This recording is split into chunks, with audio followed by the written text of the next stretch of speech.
하시길 바랍니다. 자, 이 시편은 오늘 이 시편은 다윗의 시예요. 그리고 탄원시로 알려져요. 탄원.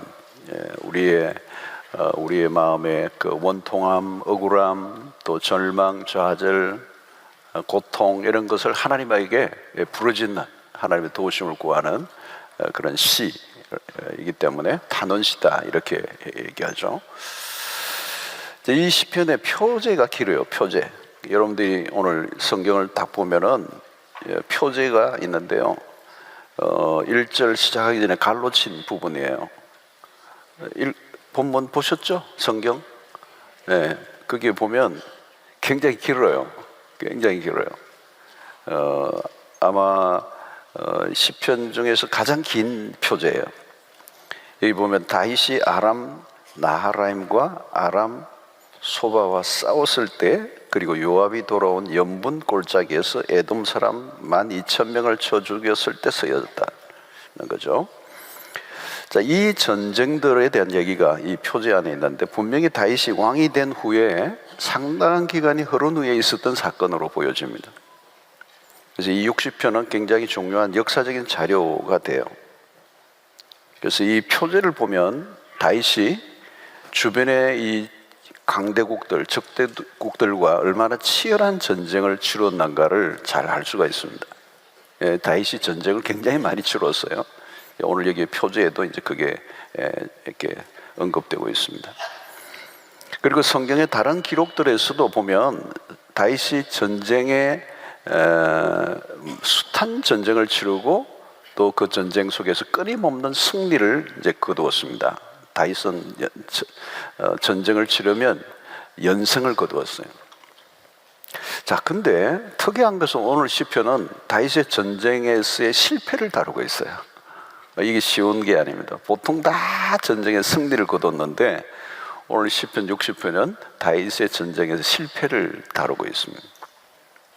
1절을 보십시오. 하나님이여 주께서 우리를 버려 흩으셨고, 그죠? 주께서 오늘 우리 시편을 보면 계속 그게 나와요. 주께서 하나님이여 주께서 우리를 버려 흩으셨다는 거예요. 그리고 분노하셔사오나 지금은 우리를 회복시켜 주십시오. 이제 이렇게 단언을 하는 겁니다. 이 특이한 것은 하나님이 우리를 버려서 흩어버리셨다는 거예요. 이 승승장구를 거듭하던 다윗에게 일어난 실패입니다. 다윗에게는 굉장히 충격적인 경험이죠. 충격적인 경험.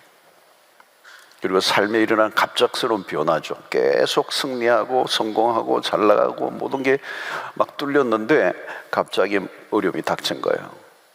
여러분, 우리도 이런 경험을 할 때가 있죠. 인생에 갑자기 밀어닥치는 시련, 잘 나가다가 여러분, 우리가 사는 동안에 실패가 없다면 얼마나 좋겠습니까? 늘 맑은 날 모으면 얼마나 좋겠어요. 실망할 일도 없고 절망할 일도 없고 낙심할 일도 없고 물러설 일도 없고 다운될 일도 없고 우울할 일도 없고 신나기만 하면 얼마나 좋겠어. 마치 디즈니랜드에서 놀 때 그런 분위기와 같이, 그죠? 그런데 예상치 못한 어려움들이 우리에게 닥친다는 거예요. 계획이 무너지고 모든 게 뒤틀려 버리는. 여러분, 시편 23편도 보면 1절 2절은 참 신나잖아. 여호와는 나의 목자신 내게 부족함이 없어 그가 나를 푸른 초장에 누이 쉴만한 물가로 인도하시는도다. 얼마나 멋있어요, 그죠?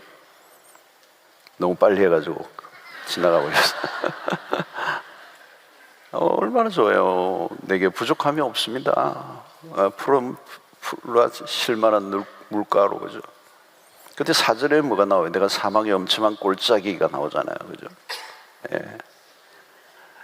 이런 사망의 엄청난 골짜기를 다니는 순간이 온다는 거예요. 1절 2절처럼 정말 편안하고 만족스럽고 행복하고 그랬는데 이 사망의 엄청난 골짜기가 온다는 거예요. 우리 인생에 원수의 목전에 있게 되고, 여러분, 다윗뿐만 아니라 모든 하나님의 사람들이 겪었던 어려움들입니다. 이런 어려움들이 닥칠 때 어때요? 우리는 당황하게 되죠. 여러분, 삶에 문제가 생기면 우리는 가는 길을 멈추게 돼요. 이 멈추게 되는 순간, 여러분, 삶 속에서 어려운 문제들이 일어날 때 우리의 관심은 그 어려움의 출처가 어디로부터 온 것이냐 하는 것이죠. 왜 이런 어려움이 오느냐는 거예요. 자, 다윗은 전쟁에 치게 된 것이 하나님으로부터 일어난 일로 본 것입니다. 그래서 오늘 1절에 다시 보면 하나님 주께서 우리를 벌어 흩으셨다, 분노하셨다. 또 2절에 보니까 주께서 땅을 진동시키사 갈라지게 하셨사오며 그 틈을 기우소서, 땅이 흔들림이니이다. 3절도 보시오. 주께서 주의 백성에게 어려움을 보이시고 비틀거리게 하는 포도주를 우리에게 마시게 하셨나이다. 자, 1절부터 3절까지 내용을 보면 다윗에게 엄청난 일들이 닥쳤고 땅이 진동하고 백성들이 비틀거리게 하는 포도주를 마시게 하고, 근데 이 문제는 뭐예요, 여러분? 이스라엘이 당한 이 어려움들이 모두 하나님으로부터 왔다는 거예요. 예, 그래서 1절, 2절, 3절 보세요. 반복되는 주어가 뭐죠? 주께서. 이 모든 일들이 하나님으로부터 일어났다. 다윗은 명확하게 이해하고 있는 거죠. 하나님께서 이스라엘을 도와주지 않으셨다는 거예요. 모든 실패가 하나님이 허락하신 것 때문에 일어난 일이다. 그렇죠, 여러분? 우리의 삶의 모든 일은 하나님의 주권 속에 있어요. 주권 속에 하나님의 그 모든 개입하심 속에서 전쟁의 승패는 철저히 하나님의 손에 의해서 다루어지는 거예요. 그래서 여러분, 여기 특별히 1절에 주께서 우리를 버려 흩으셨다, 버리셨다는, 그러니까 이 다윗은 버림을 받은 느낌, 그죠? 가장 고통스러운 거예요. 하나님이 우리를 버리셨다, 하나님 우리를 실패하게 하셨다. 우리의 모든 실패의 배후에 하나님이 계십니다. 이거보다 더 참담한 게 없죠, 여러분. 이것보다 더 참담한 게 없어요. 여러분, 신자에게 가장 참담한 것은 하나님이 나를 버리신 것 같다 라는 느낌을 가질 때, 그죠? 가장 절망적이에요. 여러분, 그렇다면 우리가 해야 될 게 뭐예요? 질문이죠, 그죠? 왜 하나님이 이런 고통 가운데 우리를 내모으셨느냐는 거예요. 왜 갑자기 전쟁에서 실패하게 됐냐? 왜 적군이 힘이 강해지고 이스라엘이 약해지고 그 이스라엘이 적군으로부터, 이방인으로부터 공격을 받고 실패하는데 그들을 내버려 두셨느냐는 거예요. 왜 그러는 거예요? 여러분, 고난을 당할 때, 우리의 삶에 어려움을 당할 때, 우리의 계획대로 되지 않을 때, 모든 게 뒤틀릴 때 우리가 질문을 해야 돼요. 그때가 질문 타임이에요. 우리가 보통 살아갈 때는 질문을 안 해요. 그냥 막 가는 거예요. 근데 뭔가 우리의 삶을 가는 길을 멈추게 하실 때 하나님 우리로 하여금 질문하게 하세요. 왜 이런 일이 일어났지? 그죠? 그 질문은 뭘까요, 여러분? 질문을 한다는 건 뭘까요? 우리 자신을 살피는 시간이에요. 우리를 돌아보는 거죠. 보통 때는 우리 자신을 돌아보지 않아요. 잘 자아성찰이 쉽지 않아요. 내가 누구인가, 내가 어떻게 살아가는가, 어떻게 살고 있는가, 이걸 잘 생각하지 않아요. 예, 또 잘 될 때, 그죠? 굉장히 승승장구하고 모든 게 잘 나가고 성공할 때는 더 안 물어요. 자기가 길이에요. 내가 그 길이요, 진리요, 생명이에요. 근데 이 질문을 하게 하는 거죠. 이 질문은 결국은 누구에게로 하는 거예요? 하나님에게로 돌리는 거죠. 그래서 우리의 시선을 다시 하나님에게로 돌이키게 하는 그런 사인인 거죠, 사실은. 다윗은 단순한 군사적 실패로 보지 않았습니다. 영적 사건으로 본 겁니다. 여러분, 이게 굉장히 중요해요. 우리의 삶에 일어나는 모든 사건을 영적으로 바라보는 관점이 필요해요. 그냥 우연히 일어난 거 아니에요. 우연이 아니에요. 그 우연 말 잘하는 사람은 다인 진화론자들이에요. 우리는 철저한 하나님의 개입과 섭리를 믿어요. 그러니까 우연히 실패한 게 아니잖아요. 우연히 망한 게 아니라고요. 그죠? 왜? 라고 한 질문을 던지면 하나님과 연결이 되잖아요. 그죠? 왜 이런 고통이 닥쳐왔는가? 영적인 관점으로 바라보는 훈련을 하는 거죠. 단순한 사건이 아니라는 거예요. 단순한 문제가 아니라는 거예요. 이 속에 하나님의 뜻이 뭐냐는 거예요. 여러분, 이게 몸에 배어야 돼요. 그러면 이게 몸에 배이면 어떤 일이 일어나냐면 아주 작은 사건도 하나님과의 관계 속에서 문제를 풀어가는 지혜가 생겨요. 자, 다윗은 단순히 자신이 전쟁에서 패배한 게 아니라는 걸 알았던 거예요. 이게 매우 중요한 겁니다. 보통 사람은 내가 좀 전제를 다시 가다 놓고 다시 싸우자 뭐 이렇게 하고, 아니면 뭐 전술에 관한, 전략에 관한 뭐 여러 가지 비교하면서 뭐 어떤 평가를 하겠죠. 근데 다윗은 딱 직감을 한 거예요. 실패를 한 이유가 이건 우연이 아니고 단순한 사건이 아니고 하나님이 보내신 경고로 본 거예요. 네. 여러분, 우리는 종종 빗나갈 때가 있습니다. 특히 언제 그런 일이 일어나냐면 힘이 있을 때예요. 세상적으로 잘 나갈 때. 그러니까 여러분, 다윗의 군대는요 강했습니다. 다윗의 군대는 강했어요.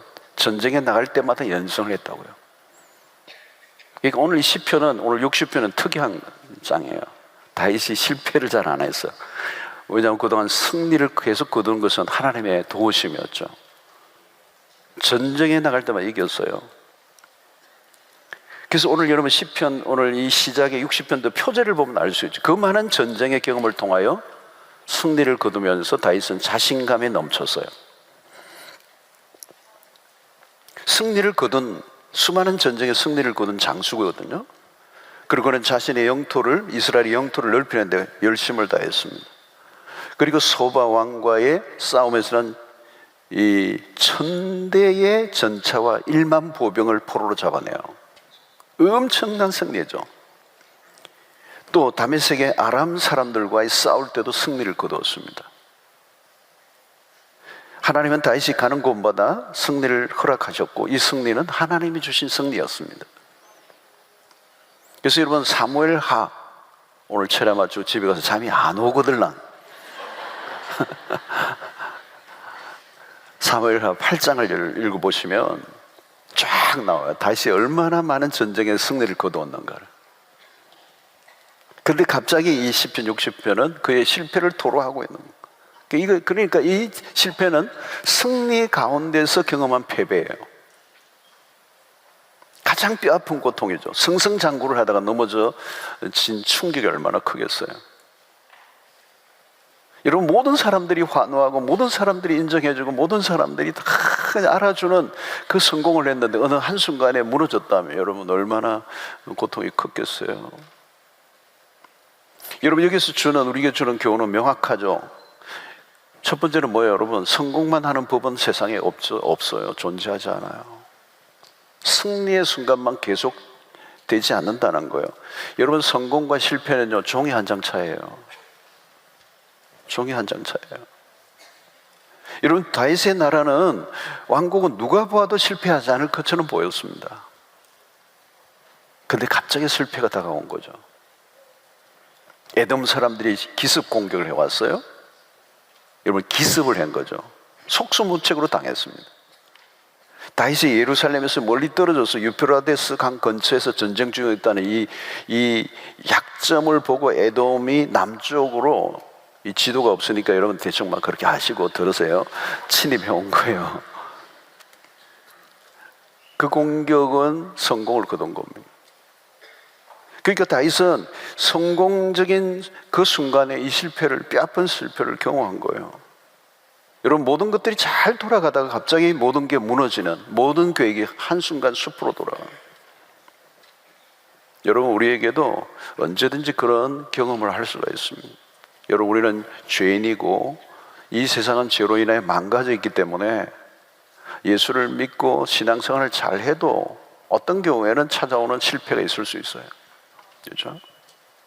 자, 이스라엘이 어떤 패배를 했는지는 알 수 없어. 그러나 분명한 것은 그 패배가 작은 건 아니었다는 거예요. 2절을 보면 알 수 있잖아요. 주께서 땅을 진동시키시고 갈라지게 하셨사오니 그 틈을 기우소서 땅이 흔들림인데, 이거 엄청난 거예요. 지진이 얼마나 두려운 재앙입니까? 지축이 흔들리는 거, 모든 게 끝날 것 같은 상황이 벌어졌다는 거. 한마디로 세상이 뒤집어지는 경험이에요. 그래서 다윗이 뭐라고 합니까? 하나님 우리를 왜 버리시나이까? 이런 거예요. 절규예요, 절규. 그죠? 절규를 하는 거예요. 땅이 흔들리는 것 같고, 삶이 갈라지는 것 같고, 갑자기 인생의 거대한 먹구름이 그냥 덮쳐버렸어. 성도 여러분, 고통은 언제나 두 갈래 길의 서게요. 그러니까 고통은 우리의 인생에 굉장히 중요한 전환점이 될 수가 있어요. 그러니까 고통을 주는 사건 자체가 문제가 아니고 그 사건을 통하여 우리의 인생이 거대한 전환점에 서게 돼요. 고통은 중대한 고비를 맞을 수 있는 극점이에요. 그게 뭐냐 하면 하나님을 포기하고 말 것인가, 아니면 더 깊은 신앙으로 귀여할 것인가, 깊은 낭만 가운데로 떨어질 것인가, 아니면 하나님에 대한 신뢰로 믿음의 상승 곡선을 그릴 것인가. 이 전환점에 있는 거예요. 여러분, 그동안 다윗은 하나님보다 자신이 가진 힘을 자랑했습니다. 근데 하나님은 전쟁의 실패를 통하여 다시 하나님을 바라보도록 하신 거예요. 여러분, 하나님으로부터 버림을 받았다는 감정은 견디기 힘든 고통이에요. 불러도 대답 없는 이름. 하나님께서 자신을 완전히 숨어버리신 것, 이 순간은 뭐냐 하면 하나님의 분노의 시간이에요. 어두운 영혼의 어두운 밤을 경험하는, 우리가 흔히 얘기하는 하나님의 부재를 경험하는 겁니다. 하나님의 존재가 느껴지지 않는. 그래서 이런 상태, 이런 감정의 상태, 이런 영적인 상태를 우리는 영적 침체라는 표현을 써요. 로이드 존스 목사님이 영적 침체라는 책에서도 잘 알려진 것처럼 하나님의 사람들이 이런 경험들을 다 해요. 하나님이 안 계신 것 같고, 하나님이 나를 버리신 것 같고, 하나님이 나를 그냥 망하게 내버려 두셨다는 거예요. 여러분들은 이런 경험을 해보셨습니까? 늘 하나님의 임재 가운데 풍성한 삶을 누렸다고만 할 수 있는 사람은 많지 않아요. 아마 여러분들 많은 경우에는 이런 버림받은 경험, 하나님의 임재를 전혀 느낄 수 없는 그런 경험을 많이 아마 경험했을 거예요. C.S. 루이스가 그렇게 얘기해요. 신비롭게도 하나님께서는 당신을 가장 잘 섬기는 사람들을 버리신다, 이런 표현을 해요. 잘 안 와닿죠, 그죠?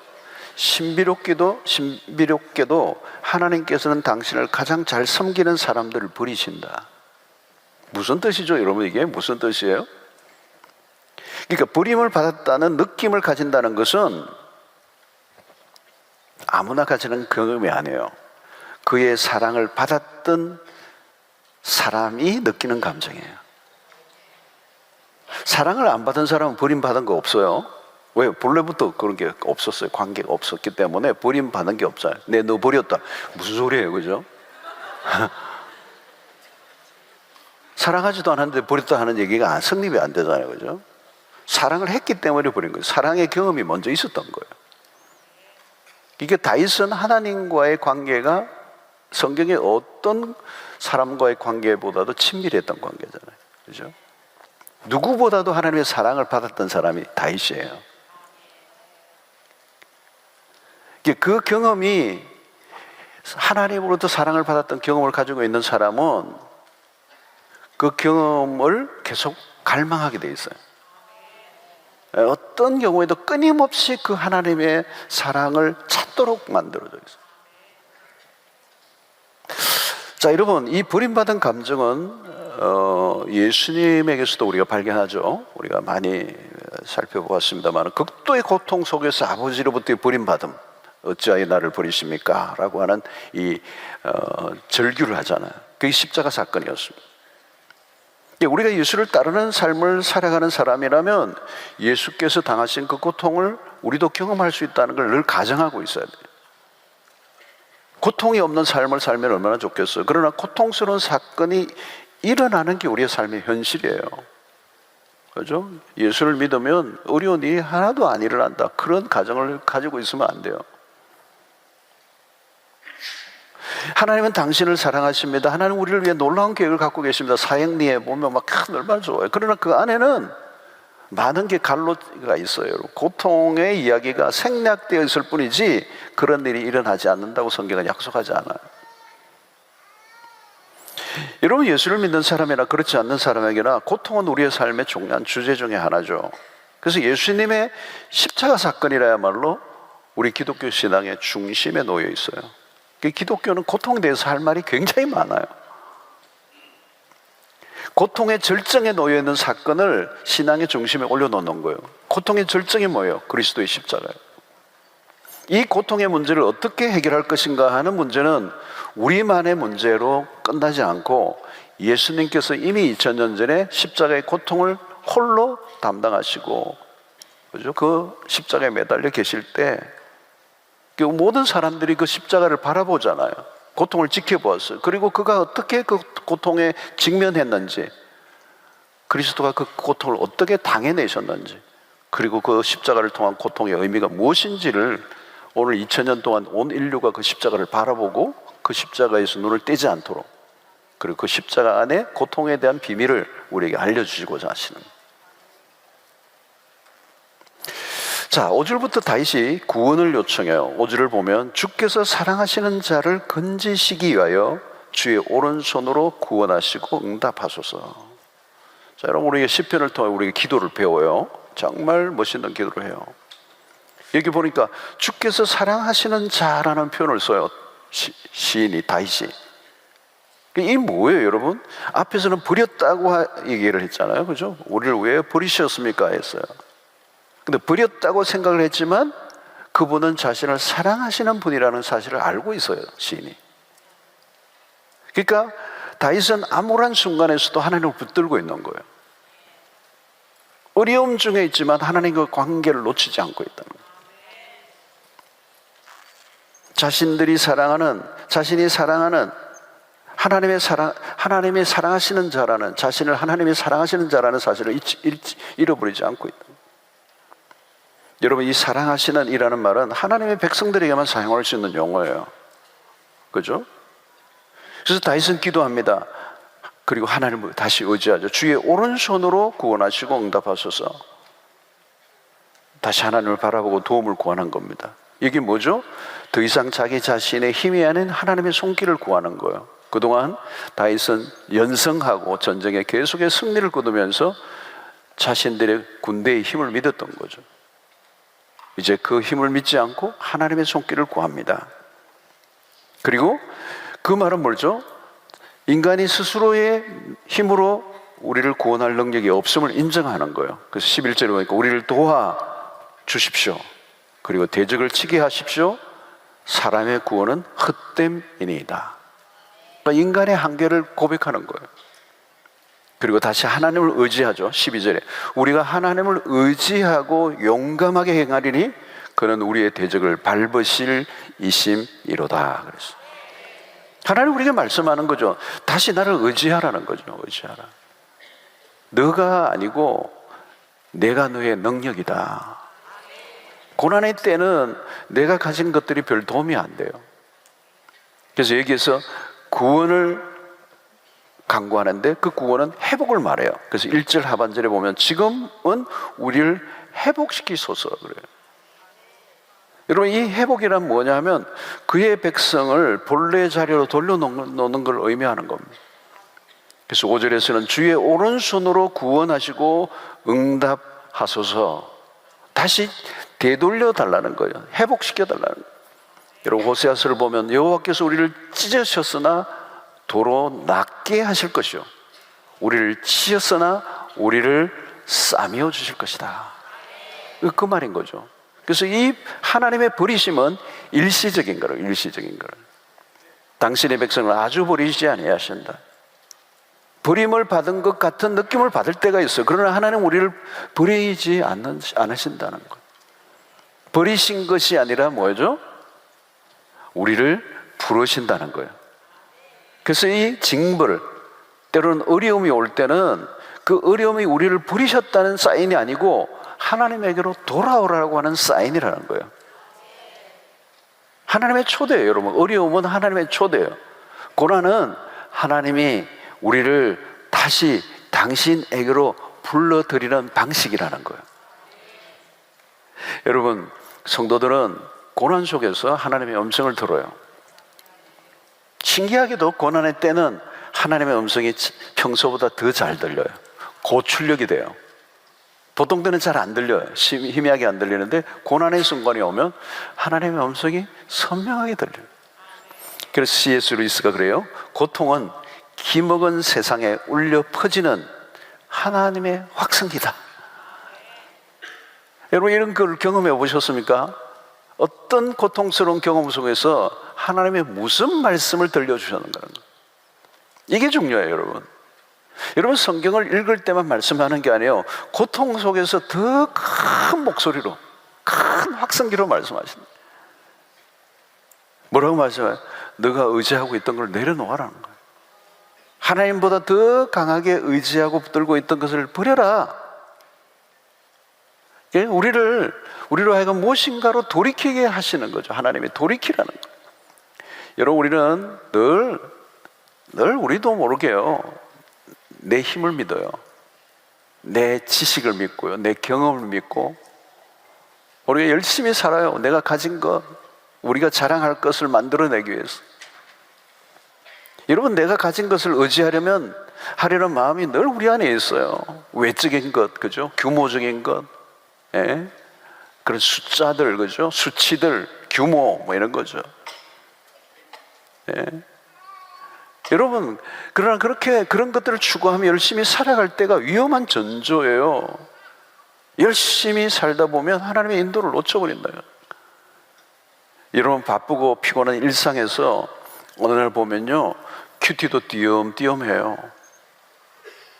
기도의 자리도 점점 뒤로 밀려나가고, 기도를 해도 형식적으로 하고, 또 기도는 늘 밀려요. 시간을 언젠가 내어서 기도해야지 하는데 현실은 기도하도록 내버려 두지 않아요.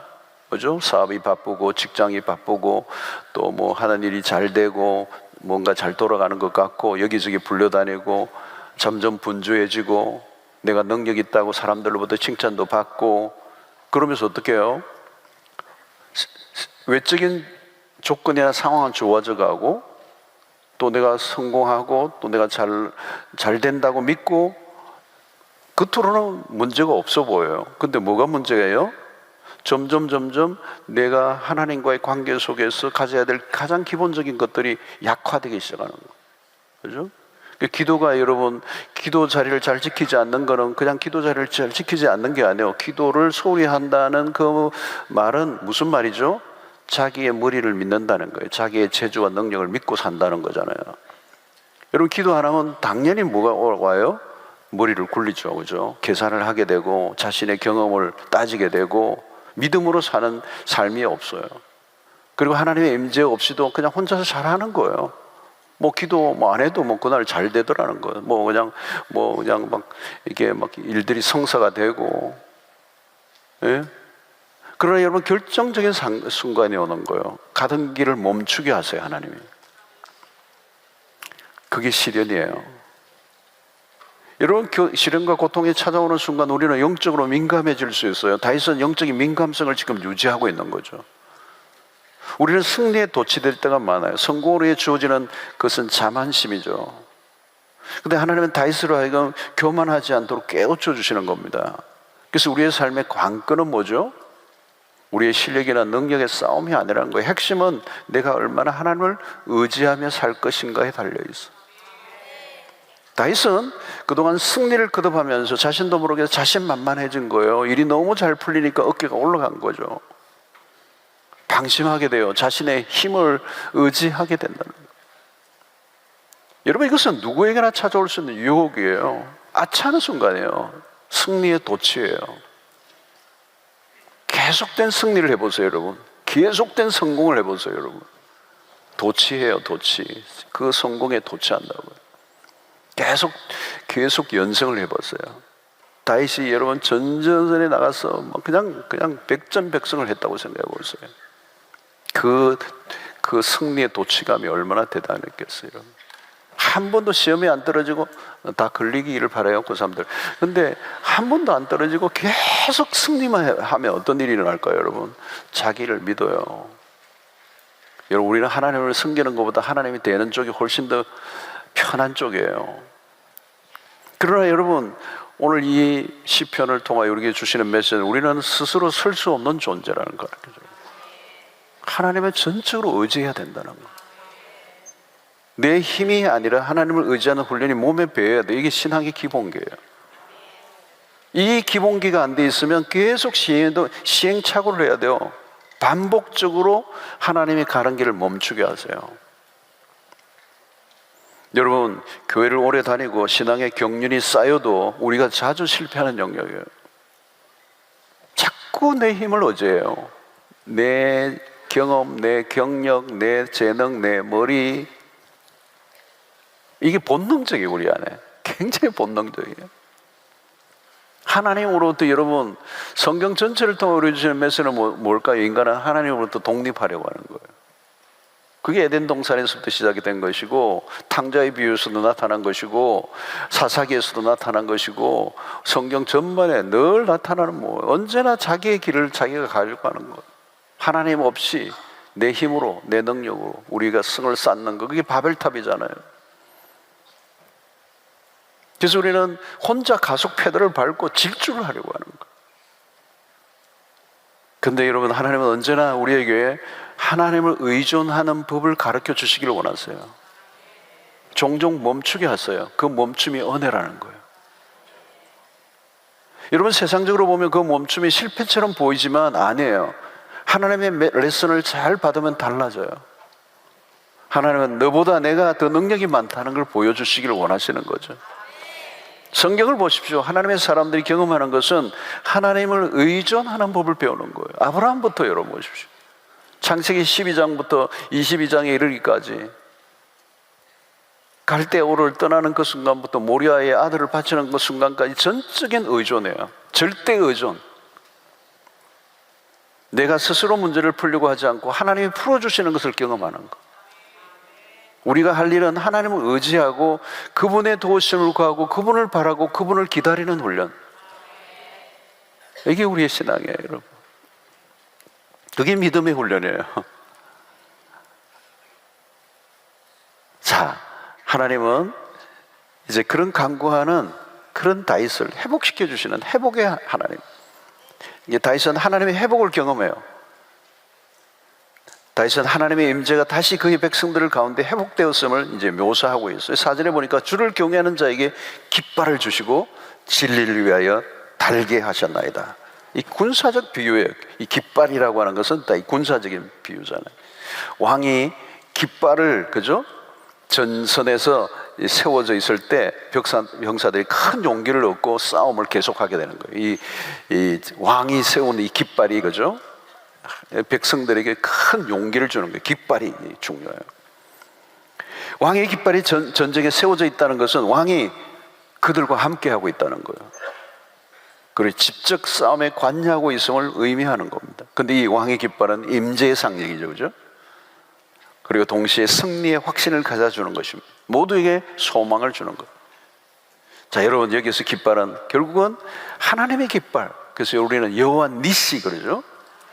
승리의 하나님, 승리를 주시는 하나님, 그 승리를 통하여 하나님이 당신의 영광을 드러내신다는 것. 마찬가지로 하나님의 임재의 회복으로 백성들이 다시 용기를 가지고 싸움을 계속할 것을 촉구하는 겁니다. 그래서 5절에 보니까 주의 오른손이 그랬어요. 오른손이, 그죠? 하나님의 능력을 상징할 때 오른손이라고 그러잖아요. 하나님이 이제 구체적으로 도우실 것이라는 걸 의미하고 있는 것. 왜 도우시죠? 그의 백성을 사랑하시기 때문에. 당신이, 하나님이 자신과 우리를 위한 그 기도를 응답해 주신다는 거예요. 이것은 하나님과 그의 백성 간에 깨어진 관계가 회복되었다는 의미예요. 그래서 이 핵심은 관계의 회복에 있어요. 이제 관계의 회복이 되었다는 게 무엇을 통하여 증명되는가? 하나님이 그에게 말씀하신다는 거예요. 여러분, 하나님이 말씀하신다는 게 너무너무 중요합니다. 여러분, 하나님이 말씀하신다면 이미 회복이 된 거예요. 회복이 시작된 거예요. 여러분, 오늘 또 여러분, 우리가 신앙생활 할 때 가장 중요한 거예요. 하나님의 말씀이 들리면 회복이 된 거예요. 관계가 회복된 거예요. 여러분, 관계가 단절되면 하나님의 음성이 들리지 않아요. 여러분, 신자에게 가장 어려운 시간은 언제예요? 하나님의 말씀이 안 들릴 때예요. 큐티를 하는데 안 들려. 큐티를 하는데 아무것도 들어오지가 않아.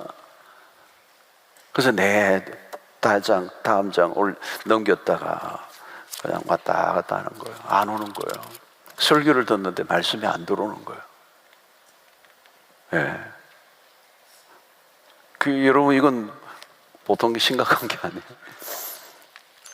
하나님이 함께 하신다는 게 뭘 말씀하는 거예요? 말씀이 주어지는 겁니다. 말씀이 들린다면 내가 너와 함께 하고 있다는 거잖아요. 그러니까 하나님의 임재가 말씀으로 오는 거예요. 하나님의 동행, 우리 많이 얘기하잖아요. 하나님이 어떻게 동행하세요? 옆에서 뭐 그림자로 동행하세요? 아니죠, 여러분. 말씀으로 동행하시는 거예요.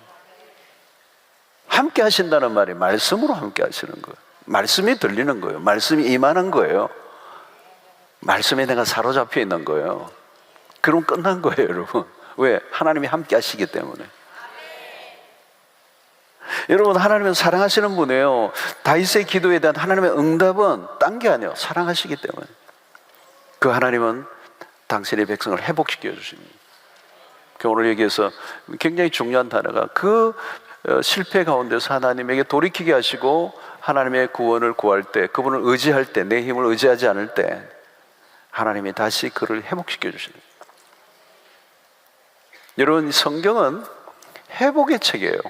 하나님은 회복시켜 주시는 하나님이세요. 이스라엘의 회복, 그죠? 이 소선지서의 호세아서 같은, 그죠?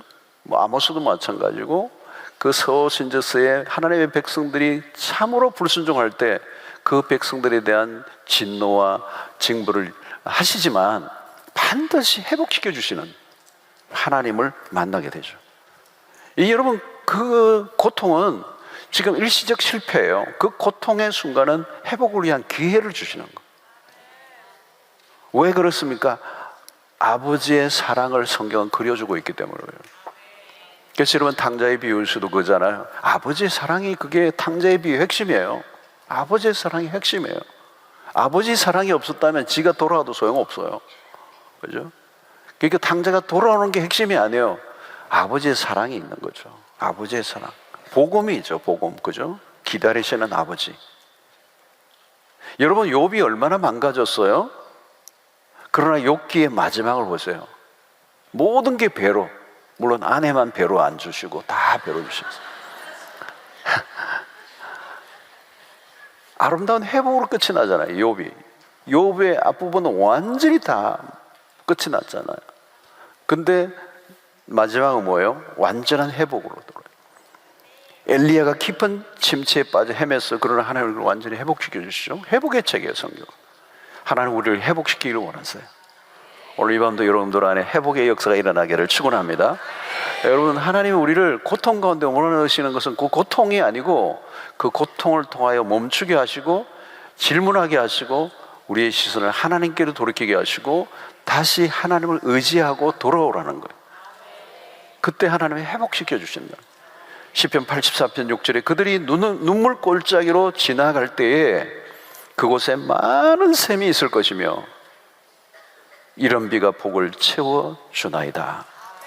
눈물 골짜기로 지나는 그에게 그 눈물 골짜기만 있으면 어떻게 하겠어요? 정말 절망적이죠.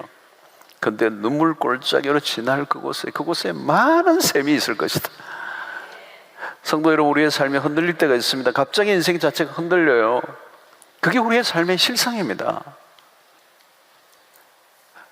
어떤 경우에는 한 치 앞도 보이지 않는 상황을 맞을 때가 있어요. 세상이 그래요. 끊임없이 흔들려요. 개인도 공동체도 경영하는 회사도 사회도 국가도 때로는 온 열방이 흔들릴 때가 있어요. 한순간에 폭풍우 가운데 휩쓸릴 때가 있습니다. 깊은 어두움 속에 빠질 때 우리가 느끼는 감정은 하나님이 나를 버리셨습니까? 나를 떠나셨습니까? 그때 우리는 두려움을 느끼죠. 절망에 빠지고 때로는 현실 도피를 하기도 합니다. 다윗을 통해서 우리에게 주는 교훈은 명확해요. 그 어려움 속에서 하나님의 음성에 귀를 기울여야 돼요. 왜요? 그때야말로 하나님이 우리를 찾으실 때이기 때문에요. 하나님이 우리를 찾으시는 방식이에요. 왜? 우리가 쉽게 하나님을 찾지 않기 때문에. 특별히 성공의 순간, 모든 게 잘 돌아갈 때는 하나님을 찾지 않으니까.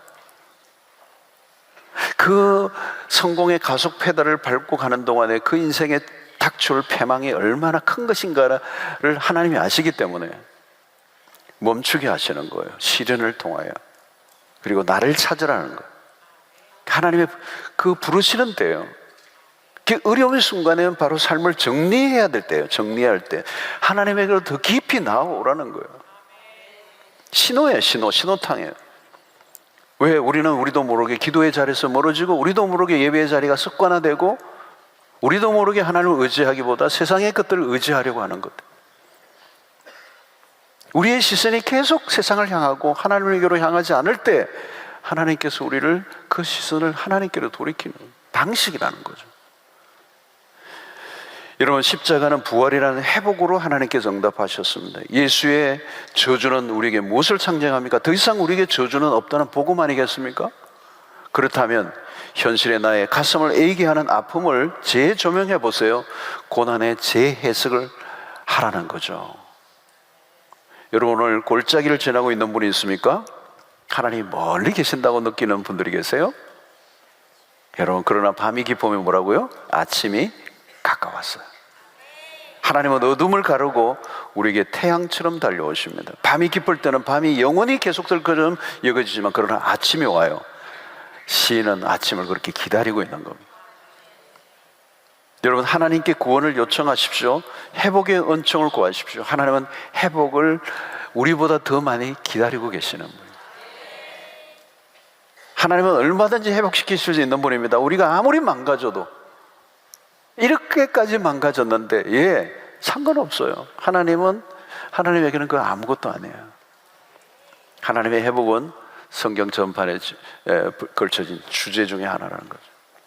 자, 그 회복의 하나님은 어떤 분이에요? 모든 걸 다스리시는 분이에요. 오늘 6절과 8절에 보니까 하나님이 그의 거룩하심으로 말씀하시되 내가 뛰놀리라. 내가 세겜을 나누며 숲꽃 골짜기를 측량하리라. 길라시 내 것이요 므낫세도 내 것이며 에브라임은 내 무리의 투구요 유다는 나의 규이며 모압은 나의 모욕통이라. 에돔에는 나의 신발을 던지리라. 블레셋아 나로 말미암아 외치라 하셨도다. 네, 하나님의 명확한 선포예요. 모든 게 하나님의 손안에 있다는 거예요. 여기 보니까 내가 뛰놀리라. 하나님의 승리에 대한 선언이에요. 모든 건 하나님에게 속하고 하나님이 다스리신다는 거예요. 여러분, 재미있는 표현들이 많이 나와요. 모압은 나의 목욕통이다. 에돔은 나의 신발을 던지리라. 아무것도 아니에요. 모욕적인 표현들이에요. 너희들 아무것도 아니라는 거예요. 이스라엘을 괴롭혀왔던 모든 나라들, 그 권세에 있는 열국들이 하나님 앞에서는 아무것도 아니라, 너희들이 나의 종이 될 것이야. 내 신발을 던져버려도 하나님의 오른손을 쓸 것도 없어요. 여러분, 여기에서 하나님이 어떤 분인가를 명확하게 말씀하는 거, 하나님의 능력은 우리의 생각보다 훨씬 더 크신 분이라는 거예요. 열강이라고 말하는 나라들일지라도 하나님에게는 아무것도 아니에요. 나라의 운명도 하나님의 손에 달려있다는 거예요. 그러므로 우리가 해야 될 태도는 뭐죠? 우리의 힘을 의지하지 말라는 거예요. 내가 뭘 하려고 하지 말라는 거예요. 여러분, 우리가 할 수 있는 일은 그분을 의지하는 것입니다. 여러분, 가정도 여러분 그렇잖아요. 여러분, 가정이 가족 2사람, 3사람, 4사람, 5사람 있는데도 가정 하나 이끌어가는 것도 쉽지 않아요, 여러분. 내 생각대로 모든 게 돌아가나요? 안 돼요, 여러분. 자녀들이 내 마음대로 되나요? 안 되죠, 여러분. 남편들은 아내? 안 되죠. 안 따라오죠. 아내들, 남편들, 여러분, 우리의 가정을 다스리시고 이끄시는 분은 하나님이셔요. 우리가 할 수 있는 게 아니에요, 여러분. 내 인생의 미래를 내가 책임질 수 있습니까? 없어요, 여러분. 우리의 힘을 의지하면 절망적인 상황에 놓일 수 있다는 거예요. 사람의 도움을 의지하지 말라는 거예요. 여러분, 어려움이 있을 때 가장 우리가 자주 하는 일이 뭐예요? 누군가를 의지하는 거예요. 근데 아무도 도움이 안 돼요. 인간적인 도움은 한계가 있다는 거예요. 어느 정도 도움이 되겠죠. 그러나 결정적인 한계를 인간은 갖고 있어요. 속지 마십시오. 인간의 한계를 철저히 인정해라는 거예요. 모든 것은 하나님의 손에 달려 있습니다. 그분의 손에 맡기십시오. 내가 내 인생을 통제하려고 하지 마십시오. 주의 오른손으로 나를 도우십시오. 날마다 주를 의지하는 삶을 살라는 거예요. 그러므로 여러분, 오늘 이 본문에서 가장 중요한 것 중에 하나는 하나님과 나와의 관계예요. 우리도 모르게 멀어지는 걸 방지해야 돼요. 하나님과의 관계가 나도 모르게 멀어진다. 다윗의 무너지는 경험을 통해서 하나님의 임재와 개입을 지금 구하고 있는 거죠. 그리고 하나님이 응답하셨습니다. 그리고 다시 힘을 주시고 다시 승리로 이끌어 주셨습니다. 그가 이렇게 고백해요. 사람의 도움은 헛됩니다. 그죠? 그러나 하나님과 함께 할 때 그가 우리의 원수를 밟을 것입니다. 이렇게 얘기하는 거예요. 다윗이 경험한 패배는 끝이 아닙니다. 일시적 멈춤을 통하여 하나님과의 관계가 더 깊어지게 하려고 하는 하나님의 손길이 있었다는 거예요. 여러분, 지금 어떻습니까? 하나님과 관계를 확인하세요. 내가 하나님에게로 더 가까이 나아가고 있는가? 여러분, 실패와 성공 그게 중요하지 않아요. 고통과 평안이 주제가 아니에요. 내가 지금 의 자리에서 하나님을 더 의지하고 하나님과 더 가까이 나아가고 있다면, 그죠? 다른 거는 문제가 될 게 없어요. 지금 아무리 지금 실패를 해도 하나님과 관계가 깊어지면 그 문제는 하나님의 관계 안에서 다루어질 거예요. 망할 것 같아 보여도 결코 안 망해요. 하나님과 나와의 관계만 건강하면, 견고해져 있으면. 모든 문제의 핵심은 하나님과 나와의 관계가 멀어졌기 때문에 일어난 것이기 때문에, 겉으로는 성공으로 보여질지 모르지만 하나님과의 관계가 그 성공을 통해 내가 멀어져 있다면 그 성공을 하나님이 멈추게 하신다는 거예요. 아무리 실패를 할지라도 그 실패를 통해 하나님께 부르짖고 하나님께 나아갈 때 하나님과 관계가 회복되고 하나님은 우리를 다시 회복시켜 주시는. 여러분, 인생의 핵심의 주제는 다름 아닌 하나님과 나와의 관계예요. 모든 건 여기에 기착됩니다. 지금 아무리 잘 나간다 해도요, 하나님과 관계가 멀어져 있다면 좋아할 게 못 돼요. 좋아할 게 못 돼요. 어떤 분은요, 막 사업이 잘 돼요. 막 그냥 승승장구해요. 그런데 예배 자리를 소홀히 해요. 한 주, 두 주 빠져요. 예배도 자꾸 형식적으로 돌아요. 그리고 뭐 주일 성수 안 하는 걸 그냥 대수롭지 않게 여겨요.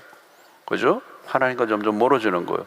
예배에 참여해도 반쯤 졸고 관심이 별로 없고 영적인 사모함이 사라지고 하나님과 관계가 점점 멀어지고 있는 거예요. 굉장히 위험한 거예요. 모든 게 흔들리는 겁니다.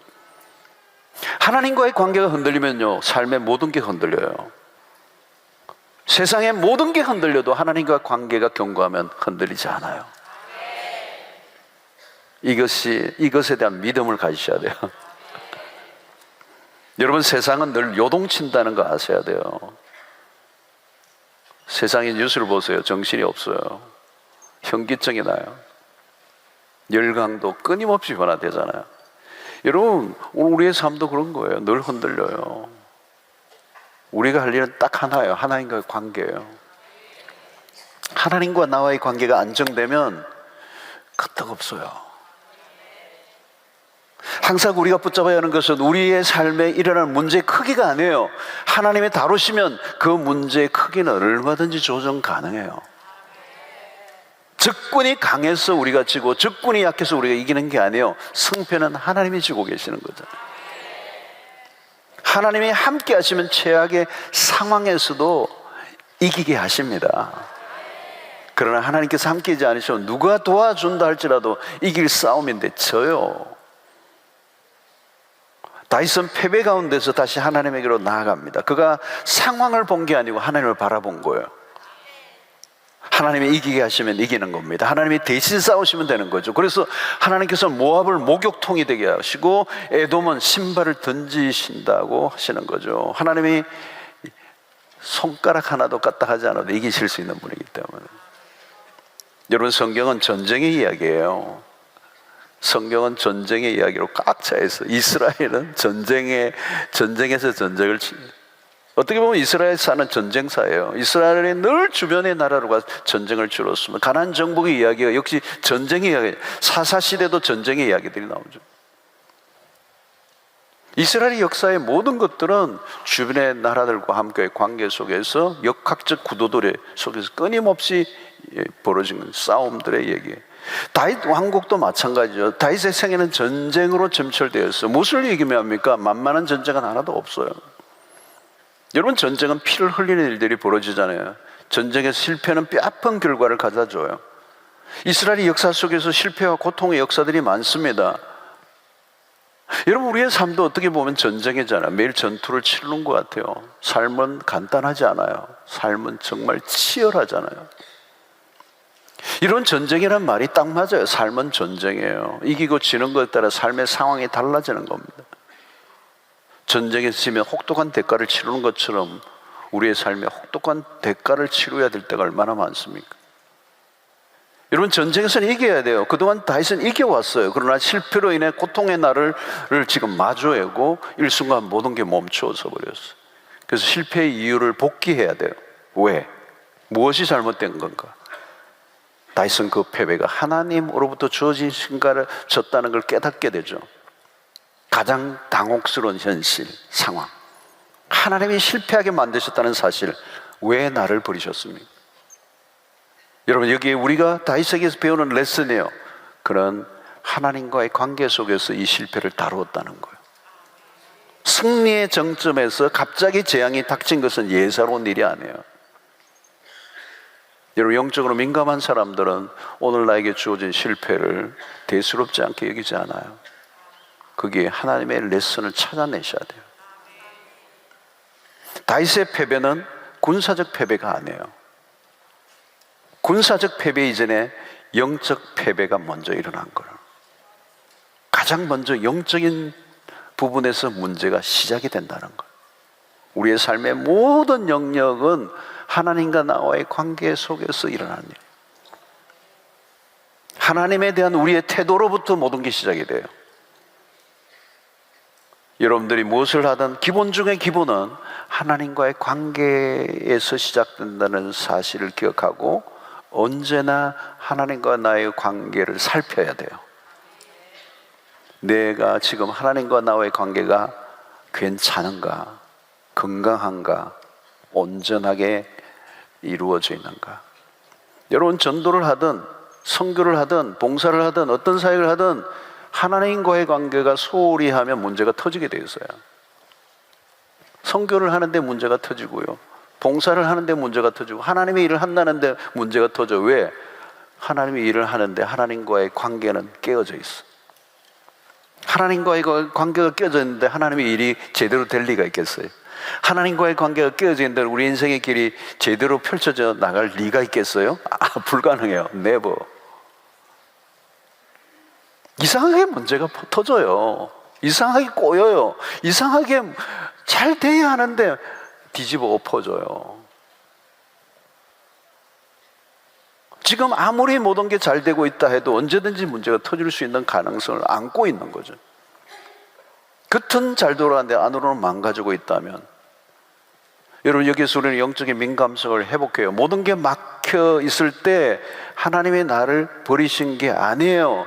하나님이 더 가까이 나에게 나오라는 거예요.